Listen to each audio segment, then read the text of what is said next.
Good afternoon and thank you for watching WFMY News 2 at noon. I'm Megan Malares.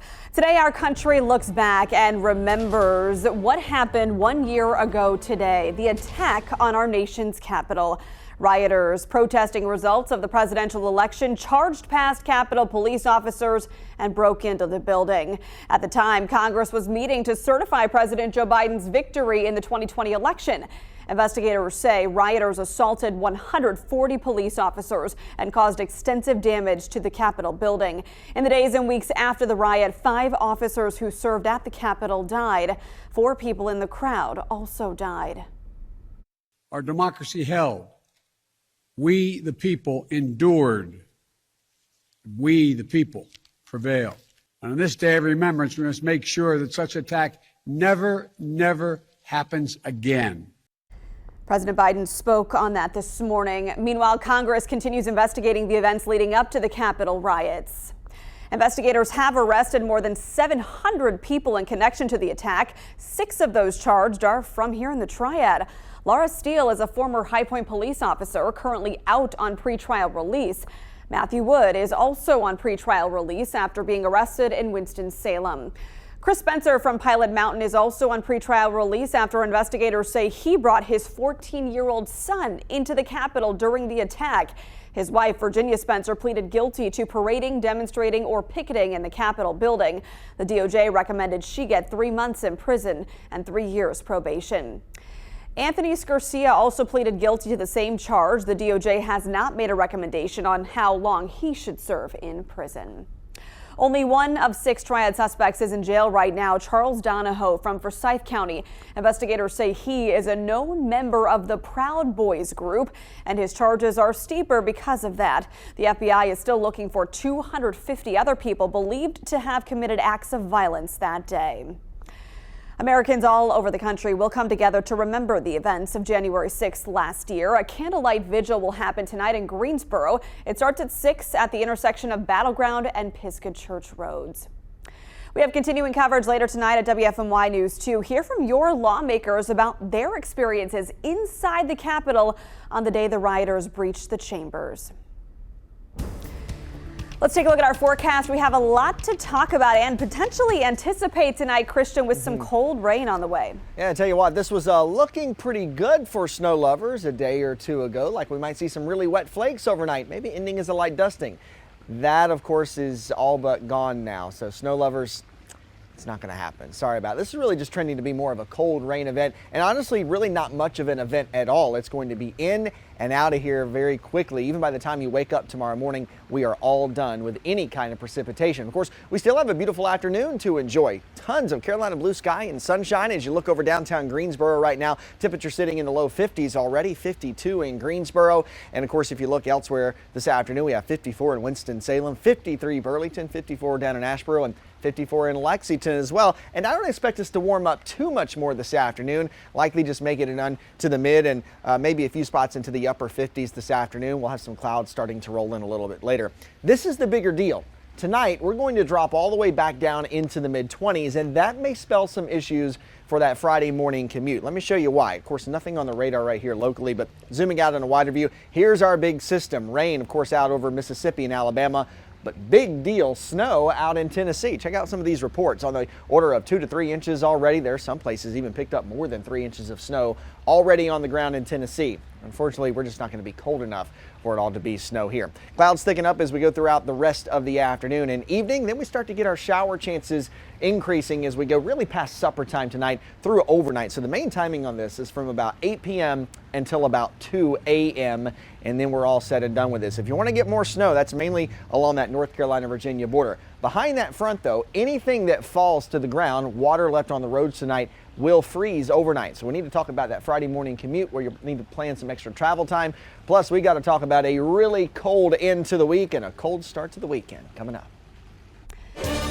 New at noon, Guilford County Emergency Services is calling in help as call volume continues to rise with COVID-19 cases surging. EMS says it has a staffing shortage right now because workers are either sick or exposed to the virus. Guilford County will get 3 ambulance crews from North Carolina Emergency Management. EMS emphasizes you should call 911 only if you have a real emergency. The agency also urges you not to go to the ER for COVID test. Check with local providers to see where you can get tested. Well, finding a COVID test remains a challenge right now for people everywhere. Look at this long line at the Four Seasons Mall testing site in Greensboro. I asked you on my Facebook page if you've had any issues finding a test. Brooke said her family went on Friday morning to Four Seasons to get COVID test at the StarMed drive-up location. She said they said it would be 48 to 72 hours before they heard anything, and they still haven't heard anything. And the mailbox is full every time she calls. Well, StarMed acknowledged it's having a hard time keeping up with demand. StarMed's doing everything we can. We've, 10 weeks ago, we were averaging around 3,000 tests a week. Right now, across the state, we're averaging 34,000 tests a week. StarMed CEO says half of its call center employees are out due to COVID. Some are working from home to try to help. As COVID tests remain in short supply, a drive-through testing site will open at the Greensboro YMCA tomorrow. The Old North State Medical Society in Greensboro will administer PCR tests until 5 p.m. The site will be open noon to 5 every Monday and Friday, through Friday, I should say, or every Monday and Friday to be clear. For the rest of the month, tests are free. You don't need to make an appointment. Dr. Chris Uhl from Atrium Health Wake Forest Baptist spoke this morning on the state of the pandemic here in the Triad. He says it will look different for people based on their vaccine status. Well, at some point we're going to just have to stop boosting because we can't keep boosting the entire world every 6 months. And eventually immunity will become such so that it'll be a COVID cold for everybody. So who is going to be left out are going to be the unvaccinated people. And I'll tell you, if you're unvaccinated, you will get Omicron. No ifs, ands, or buts. It's going to happen. Well, a mask mandate is now in effect in some parts of Guilford County again. Right now, this applies to Gibsonville, Sedalia, Pleasant Garden, and Jamestown and other unincorporated areas. Masks are not required in Greensboro or High Point because their mayors chose not to opt in. We talked to them about their decisions. I think that a mandate at this point is really about trying to force people to do something that maybe they don't want to do. Obviously, we support people wearing masks and we encourage people to wear masks. I wear a mask every day. The concern that I have in particular was really requiring small businesses to be the enforcement arm when it comes to this. A mask mandate for all of Guilford County could come next week. County commissioners will discuss it at a meeting with health leaders on Thursday. Guilford County Schools is trying to get its transportation system back en route. At the start of the school year, Guilford County Schools got more than 50,000 calls from parents who were frustrated with busing issues. WFMY News 2's Denise McMillan talked with district officials to learn about a new resource to help ensure students get to and from school on time. Well, issues with bus routes, pickup and wait times at the beginning of the school year made some students late to school. But GCS hopes this new up and running call center will improve transportation issues. To keep the wheels turning in a timely manner for its more than 72,000 students, the district partnered with a company called North End Teleservices. So now whenever bus route issues arise, parents can give the contracted company a call. And the district needs the help because they received more than 50,000 calls from parents in the first 90 days of school. And according to GCS, North End is one of the top call center services in the country and is trained in school transportation. Now, agents have access to routes and GPS to help solve problems. Having 13 available representatives will cut call wait times as well. And this will allow them to track trends to see areas where the transportation department can improve. But Superintendent Dr. Sharon Contreras says some issues cannot be resolved through the call center. It is also possible that we will not have enough bus drivers to provide transportation for all students to and from school. If you can bring your child to school, please do so. And staff with the helpline can answer questions from 6 a.m. to 11 and 1 p.m. to 9 p.m. on weekdays. Now the number is on your screen. That's 888-511-4427. And as of now, North End Teleservices will help GCS with their transportation department through the end of the school year. New tonight on WFMY News 2, a candid conversation about school safety. You've seen the headlines here and all across the country: lockdowns, guns found on campuses, and school shootings.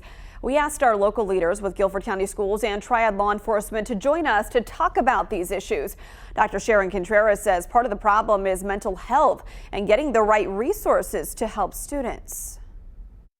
The state has given us more money for mental health professionals, but they aren't here. So we have the money, but districts are having trouble spending the funds now, not just here in Guilford County or in the state of North Carolina, but across the country, because they're not in the universities anymore. They're not going through the preparation programs. So it's going to take time now.